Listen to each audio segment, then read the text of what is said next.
S Vijayalakshmi, ಮದುವೆ mafia ಸಕ್ರಿಯವಾಗಿದೆ ಅಂತ ಕೇಳಿದ್ರೇನೆ ನಿಜಕ್ಕೂ ಭಯ ಆಗುವಂಥದ್ದು.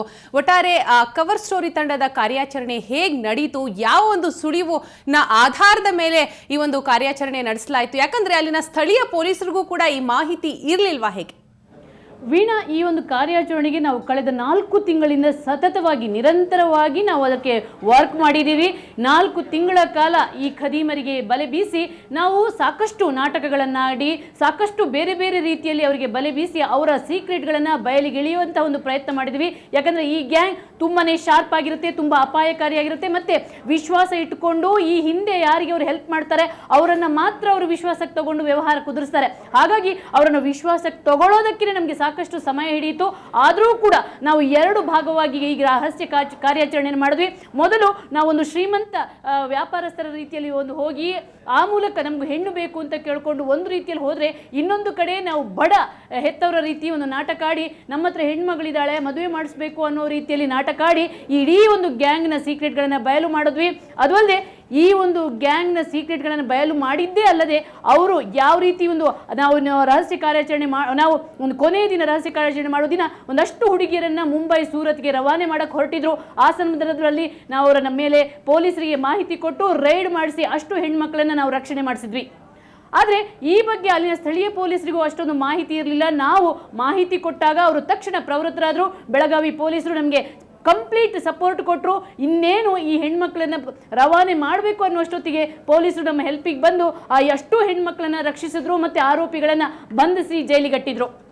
ಎಸ್ ವಿಜಯಲಕ್ಷ್ಮಿ, ನಿಜಕ್ಕೂ 4 ತಿಂಗಳ ಕಾರ್ಯಾಚರಣೆ ಯಶಸ್ವಿಯಾಗಿರುವಂಥದ್ದು ನಿಮಗೆ ಅಪ್ರಿಷಿಯೇಟ್ ಮಾಡಲೇಬೇಕಾದಂಥ ಒಂದು ಸಂಗತಿ. ಜೊತೆಗೆ ಈ ಒಂದು ಮಾಫಿಯಾದಲ್ಲಿ ಕೇವಲ ಬಡ ಕುಟುಂಬದ ಹೆಣ್ಣು ಮಕ್ಕಳೇ ಇಲ್ಲಿ ಬಲಿಯಾಗ್ತಾ ಇರುವಂಥದ್ದ, ಅಥವಾ ಇಲ್ಲಿ ಅನಾಥ ಹೆಣ್ಮಕ್ಳು ಕೂಡ ಇದರ ಒಂದು ಟಾರ್ಗೆಟ್ ಆಗಿರ್ತಾರ? ಒಟ್ಟಾರೆ ಈ ಮಾಫಿಯಾ ಕೇವಲ ರಾಜ್ಯದಲ್ಲಿ ಮಾತ್ರ ಇರುವಂಥದ್ದ, ಅಥವಾ ಇದರ ಬೇರೆ ಎಲ್ಲೆಲ್ಲಿ ಹರಡಿದೆ ಅನ್ನೋದ್ರ ಬಗ್ಗೆ ಏನಾದರೂ ಡೀಟೇಲ್ಸ್ ಸಿಗುತ್ತಾ? ವೀಣಾ, ಏನಂದರೆ ಇದು ಈ ಮಾಫಿಯಾ ಅನ್ನುವಂಥದ್ದು ಕರ್ನಾಟಕ ರಾಜ್ಯಾದ್ಯಂತ ಏಜೆಂಟ್ಗಳನ್ನು ಇಟ್ಟುಕೊಂಡಿದೆ. ಹಳ್ಳಿ ಗಲ್ಲಿಗಳಲ್ಲಿ ಏಜೆಂಟ್ಗಳನ್ನು ಇಟ್ಕೊಂಡು ಕಾರ್ಯನಿರ್ವಹಿಸ್ತಿದೆ. ಇಲ್ಲಿನ ಹೆಣ್ಣು ಮಕ್ಕಳನ್ನು ಇದು ಮುಂಬೈ, ರಾಜಸ್ಥಾನ, ಗುಜರಾತ್, ಮಧ್ಯಪ್ರದೇಶ ಎಲ್ಲೆಲ್ಲಿ ಹೆಣ್ಣು ಮಕ್ಕಳಿಗೆ ಬೇಡಿಕೆ ಇರುತ್ತೆ, ಆಮೇಲೆ ಎಲ್ಲೆಲ್ಲಿ ವೇಶ್ಯಾವಾಟಿಕೆಗೆ ನೂಕುವಂಥ ಒಂದು ಅವಕಾಶ ಇರುತ್ತೆ, ಅದನ್ನೆಲ್ಲ ಬಳಸ್ಕೊಂಡು ಇದು ದೇಶಾದ್ಯಂತ ಹಬ್ಬಿಕೊಂಡಿದೆ. ಅಷ್ಟೇ ಅಲ್ಲ, ಅಂತಾರಾಷ್ಟ್ರೀಯ ಮಟ್ಟಕ್ಕೂ ಈ ಒಂದು ಜಾಲ ಹಬ್ಬಿದೆ. ಆದರೆ ಈಗ ನಮಗೆ ಸಿಕ್ಕಿರುವಂಥವರು ಇವರು ಕರುನಾಡಿನ ಹೆಣ್ಣು ಮಕ್ಕಳನ್ನು ಮುಂಬೈ, ಸೂರತ್, ಮಧ್ಯಪ್ರದೇಶ, ರಾಜಸ್ಥಾನ್ ಈ ಕಡೆ ಕರ್ಕೊಂಡು ಹೋಗುವಂಥ ಗ್ಯಾಂಗ್. ಆಮೇಲೆ ಇವರು ಬರೀ ಬಡ ಮಕ್ಕಳನ್ನು ಮಾತ್ರ ಅಲ್ಲ, ಅಸಹಾಯಕ ಹೆಣ್ಣು ಮಕ್ಕಳನ್ನು ಕೂಡ ಬಲೆಗೆ ಬೀಸ್ತಾರೆ. ಏನಂದರೆ ಮದುವೆ ಆಗದೆ ಗಂಡನ ಸಾಕಷ್ಟು ಗಂಡು ಮಕ್ಕಳನ್ನು ಹುಡುಕ್ತಿರ್ತಾರೆ, ಫ್ರಸ್ಟ್ರೇಟ್ ಆಗಿರ್ತಾರೆ ಹೆತ್ತವರು, ಇಂಥವರಿಗೂ ಕೂಡ ಬಲೆ ಹಾಕ್ತಾರೆ. ಆಮೇಲೆ ಅನಾಥ ಹೆಣ್ಣು ಮಕ್ಕಳು, ಬಡ ಹೆಣ್ಣು ಮಕ್ಕಳನ್ನು ಅವರು ಈಸಿಯಾಗಿ ಇವರ ಪ್ರೇ ಆಗ್ತಾರೆ. ಏನಂದರೆ ಒಂದು ಮದುವೆ ಮಾಡಿಸ್ತೀವಿ ಅನ್ನುವಂಥದ್ದು ಒಂದಾದರೆ, ಇನ್ನೊಂದು ಕೆಲಸ ಕೊಡಿಸ್ತೀವಿ ಅನ್ನೋ ರೀತಿಯಲ್ಲೂ ಇವರು ಹೆಣ್ಣು ಮಕ್ಕಳನ್ನು ತಮ್ಮ ವಶಕ್ಕೆ ತಗೊಂಡ್ಕೊಂಡು ಆಮೇಲೆ ಅವರನ್ನು ಒಂದು ವೇಶ್ಯಾವಾಟಿಗೆ ನೂಕುವಂಥ ಪ್ರಮೇಯಗಳು ನಡೀತವೆ. ಅಷ್ಟೇ ಅಲ್ಲ, ಆಮೇಲೆ ಇವ್ರದ್ದೇ ಒಂದು ಗ್ಯಾಂಗ್ ಇರುತ್ತೆ. ಇವರು ಈ ಗಂಡು ಮಕ್ಕಳಿಗೆ ಹೆಣ್ಣು ಕೊಡ್ತೀವಿ ಅನ್ನುವಂಥ ರೀತಿಯಲ್ಲಿ ನಾಟಕ ಆಡಿ ಅವರಿಂದ ಹಣ ಪಡೆದು, ಲಕ್ಷಾಂತರ ರೂಪಾಯಿ ಹಣ ಪಡೆದು, ಆ ಬಳಿಕ ಅಲ್ಲಿ ಒಂದು ಡೈವರ್ಸ್ ಕೊಡುವಂಥ ರೀತಿಯಲ್ಲಿ ಒಂದು ವಿಚ್ಛೇದನ ಮಾಡಿಕೊಂಡು ಆ ಮೂಲಕ ಕೂಡ ಹಣ ಸುಲಿಗೆ ಮಾಡುವಂಥ ಒಂದು ದೊಡ್ಡ ಜಾಲ ನಮಗೆ ಸಿಕ್ಕಿರುವಂಥದ್ದು ಒಂದಿಷ್ಟು ಆರೋಪಿಗಳು. ಬಟ್ ಈಗ ಪೊಲೀಸರು ಈ ಒಂದು ಏನು DCP ಗೀತಾ ಅವರು ಹೇಳಿದ ಹಾಗೆ ಅವರೊಂದು ವಿಶೇಷ ತನಿಖಾ ತಂಡ ಮಾಡಿದಾರಂತೆ. ಆ ತನಿಖಾ ತಂಡ ಈಗ ಇಡೀ ಮಾಫಿಯಾದ ಒಂದು ಆಳ ಅಗಲವನ್ನು ಪತ್ತೆ ಹಚ್ಚಿ ಇನ್ನಷ್ಟು ಈ ಏನು ಆರೋಪಿಗಳಿದ್ದಾರೆ, ಇನ್ನಷ್ಟು ಈ ಖದೀಮರೇನಿದ್ದಾರೆ ಅವರನ್ನ ಸೆರೆ ಹಿಡಿಬೇಕಾಗಿದೆ. ವೀಣಾ, ಎಸ್, ಇಷ್ಟೆಲ್ಲ ಸಂಗತಿಗಳು ಘಟಿಸ್ತಾ ಹೋದ್ರೂ ಕೂಡ ವಿಜಯಲಕ್ಷ್ಮಿ, ಇಲ್ಲಿವರೆಗೂ ಕೂಡ ಇದಕ್ಕೆ ಸಂಬಂಧಿಸಿದಂತೆ ಯಾವ ಒಂದು ಕಂಪ್ಲೇಂಟ್ ಕೂಡ ಲಾಡ್ಜ್ ಆಗಿಲ್ವಾ? ಯಾಕಂದ್ರೆ ಈ ಒಂದು ವಿಚಾರ ನೋಡ್ತಾ ಹೋದ್ರೆ ಇದು ಮೊನ್ನೆಯಿಂದ ನಡೀತಾ ಇರುವಂಥದ್ದಲ್ಲ, ಸುಮಾರು ವರ್ಷದಿಂದಲೇ ಈ ಒಂದು ಜಾಲ ಬೇರ್ ಬಿಟ್ಟಿದೆ ಅಂತ ಅನ್ಸೋದಿಲ್ವಾ? ಖಂಡಿತ.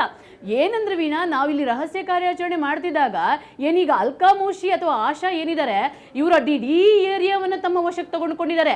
ಆ ಏರಿಯಾದಲ್ಲಿರೋರು ಪ್ರತಿಯೊಬ್ಬರು ಇನ್ಫಾರ್ಮರ್ಸ್, ಮತ್ತು ಪ್ರತಿಯೊಬ್ಬರಿಗೂ ಇವರ ದಂಧೆ ಬಗ್ಗೆ ಗೊತ್ತು. ನಾವು ರಹಸ್ಯ ಕಾರ್ಯಾಚರಣೆ ಮಾಡ್ತಿದ್ದಾಗ ನಮ್ಮ ಪ್ರತಿಯೊಂದು ನಡೆಯ ಬಗ್ಗೆ ಮಾಹಿತಿ ಅವರು ರವಾನಿಸ್ತಿದ್ರು. ಅಲ್ಲಿನ ಆಟೋ ರಿಕ್ಷಾದವರು ಕೂಡ ಇದೇ ದಂಧೆಯಲ್ಲಿ ಮಾಡ್ತಿದ್ದಾರೆ ಅನ್ನುವಂಥದ್ದು ಗೊತ್ತು. ಮತ್ತೆ ಇದೇ ತಂಡ ಈ ಹಿಂದೆ ಕೂಡ ಪೊಲೀಸರಿಗೆ ಸಿಕ್ಕಾಕೊಂಡಿದ್ರಂತೆ. ಆದರೆ ಇವರನ್ನು ಸಿಕ್ಕಾಕೊಳ್ತಾರೆ ಮತ್ತೆ ವಾಪಸ್ ಬಂದ್ಬಿಡ್ತಾರೆ, ಮತ್ತೆ ಅದೇ ದಂಧೆಯಲ್ಲಿ ತೊಡಗೊಳ್ತಾರೆ. ಇದೊಂದು ದೊಡ್ಡ ಲಾಭದಾಯಕ ಒಂದು ದಂಧೆ. ಯಾಕಂದರೆ ಬೆಳಗಾವಿ ಜಿಲ್ಲೆ ಅನ್ನುವಂಥದ್ದು ಗಡಿ ಜಿಲ್ಲೆ. ಇವರು ಬೇರೆ ಬೇರೆ ಭಾಗದ ಹೆಣ್ಮಕ್ಳನ್ನ ಬೆಳಗಾವಿಗೆ ಕರ್ಕೊಂಡು ಹೋಗಿ ಅಲ್ಲಿಂದ ಬೇರೆ ಬೇರೆ ಕಡೆ ರವಾನೆ ಮಾಡ್ತಾರೆ. ಯಾಕಂದರೆ ಮುಂಬೈ ಹತ್ರ ಇದೆ, ಹಾಗಾಗಿ ಇವರು ಈಸಿಯಾಗಿ ಹೆಣ್ಮಕ್ಳನ್ನ ರವಾನೆ ಮಾಡಕ್ಕೆ ಇಷ್ಟಪಡ್ತಾರೆ. ಆಮೇಲೆ ಇವರು ಕಾರ್ಯಾಚರಣೆ ಮಾಡೋ ರೀತಿ ಮಾತ್ರ ನಮಗೆ ಅಚ್ಚರಿ ಆಗುತ್ತೆ. ಯಾವ ರೀತಿ ತಂದೆ ತಾಯಿಯನ್ನ ಮನವೊಲಿಸ್ತಾರೆ.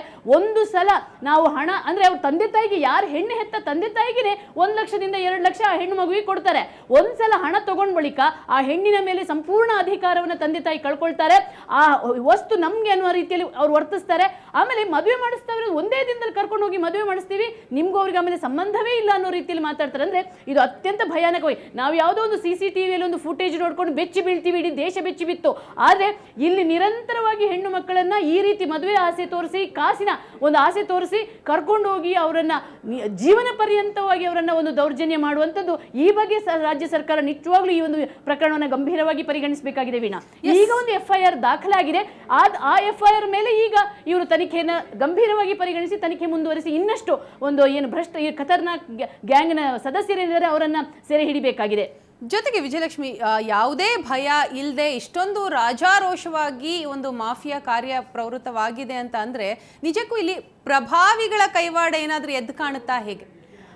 ನಾವು ಈ ರಹಸ್ಯ ಕಾರ್ಯಾಚರಣೆ ಮಾಡಿದಾಗ ಪ್ರಭಾವಿಗಳಂತ ನಮ್ಗೆ ಯಾರು ಕೂಡ ನಮ್ಮ ಬಲೆಗೆ ಸಿಕ್ಕಿಲ್ಲ. ಆದ್ರೆ ಪ್ರಭಾವಿಗಳ ಒಂದು ಇವರ ಹಸ್ತಕ್ಷೇಪ ಅಥವಾ ಇವರಿಗೊಂದು ಸಪೋರ್ಟ್ ಇಲ್ಲದೆ ಈ ಒಂದು ದಂಧೆ ಮಾಡಕ್ ಸಾಧ್ಯನೇ ಇಲ್ಲ. ಯಾಕಂದ್ರೆ ಬೆಳಗಾವಿ ಜಿಲ್ಲೆಯ ಒಂದು ಮಾಧವನಗರ ಅನ್ನುವಂಥ ಒಂದು ಸೆಂಟರ್ ಸಿಟಿಯಲ್ಲಿದೆ ಇವರ ಕಾರ್ಯ ಕೇಂದ್ರ. ಅಂಥ ಒಂದು ಕೇಂದ್ರದಲ್ಲಿ ಈ ರೀತಿ ಮಾಡ್ತಿದ್ದಾರೆ ಅಂದ್ರೆ ಪ್ರಭಾವಿಗಳ ಒಂದು ಸಪೋರ್ಟು ಅಥವಾ ಇದ್ದೇ ಇದೆ. ಮತ್ತೆ ಈ ಒಂದು ಏನೊಂದು ಹೆಣ್ಣು ಮಕ್ಕಳನ್ನ ಮಾರಾಟ ಮಾಡುವ ದಂಧೆ ಇದೆಯಲ್ಲ, ಅದಕ್ಕೆ ಸಾಕಷ್ಟು ಧೈರ್ಯ ಬೇಕಾಗುತ್ತೆ, ಮತ್ತೆ ಸಾಕಷ್ಟು ಬ್ಯಾಕಪ್ ಬೇಕಾಗುತ್ತೆ. ಅಂಥ ಬ್ಯಾಕಪ್ ಇರೋದ್ರಿಂದಲೇ ಈ ಒಂದು ದಂಧೆಗೆ ಇವರು ಇಷ್ಟೊಂದು ರಾಜಾರೋಷವಾಗಿ ಮಾಡ್ತಿದ್ದಾರೆ. ಎಸ್, ಥ್ಯಾಂಕ್ ಯು ವಿಜಯಲಕ್ಷ್ಮಿ ತಮ್ಮೆಲ್ಲ ಮಾಹಿತಿಗಾಗಿ. ಒಟ್ಟಿನಲ್ಲಿ ಹೆಣ್ಣು ಮಕ್ಕಳ ಮಾನ ಪ್ರಾಣದ ಜೊತೆ ಚೆಲ್ಲಾಟ ಆಡುವಂತಹ ಖತರ್ನಾಕ್ ಗ್ಯಾಂಗ್ನ ಒಂದು ಕಥೆಯನ್ನು ಇದೀಗ ಸುವರ್ಣ ನ್ಯೂಸ್ನ ಕವರ್ ಸ್ಟೋರಿ ತಂಡ ಬಯಲಿಗೆ ಎಳೆದಿರುವಂಥದ್ದು. ಇದು ಇಲ್ಲಿ ಕೇವಲ ಬಡ ಕುಟುಂಬದ ಹೆಣ್ಣು ಮಕ್ಕಳು ಮಾತ್ರ ಅಲ್ಲ, ಅಸಹಾಯಕ ಹೆಣ್ಣು ಮಕ್ಕಳು ಕೂಡ ಇಲ್ಲಿ ಬಲಿಯಾಗ್ತಾ ಇರುವಂಥದ್ದು ಸ್ಪಷ್ಟ ಆಗಿದೆ.